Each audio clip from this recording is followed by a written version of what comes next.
Tiniyak ng Commission on Elections na hindi naapektuhan ang kanilang election data matapos maaresto ang isang Chinese national na may dala umanong spy equipment malapit sa kanilang opisina sa Intramuros, Maynila.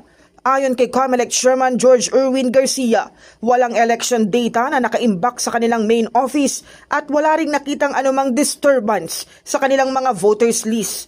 Nagpasalamat si Garcia sa mabilis na aksyon ng mga otoridad upang mahuli ang sospek, ngunit binigyang diin niya ang pangangailangang malaman kung gaano nakatagal itong umiikot sa lugar. Kahapon po nag-worry din tayo sapagkat kung paikot-ikot sila doon, ang tanong anong extent ng kanila pong pwede makuha sa COMELEC. Pero gusto kong i-guarantee sa sambayanan, wala po kaming election data na nandun sa main office. Sorry na lang sa kanila. Wala po doon ang mga election data natin. So, siyempre, ang pangalawang katanungan, ano ba ang pwede magawa doon sa kanilang equipment na daladala? So, maaari yung mga cellphone, yung mga tawag, yung mga text na naandun. At natutuwa naman tayo dahil nasa Wata agad sila, pero ang tanong kung gano'n ba katagal na ba silang paikot-ikot dun sa aming area na yan. Ayon kay Garcia, matagal nang may mga tangkang hacking sa kanilang system gaya ng precinct finder, pero nananatili itong ligtas at hindi kailanman napasok ng mga hacker.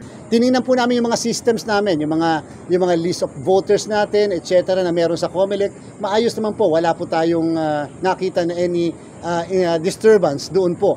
Yung pong aming precinct finder sa kasalukuyan na nai-enjoy at na-experience ng mga karamihan na lalo't may access sa internet, millions na po ang tinanggap para ma-hack. Nung nakarang eleksyon ng 2022, 35 million attempts po yung tinanggap niya pero hindi po nila nagawa ng paraan na ma-access at ma-hack yung ating pong sistema. Muling tiniyak ng COMELEC na walang dapat ikabahala ang publiko sa integridad ng ating halalan.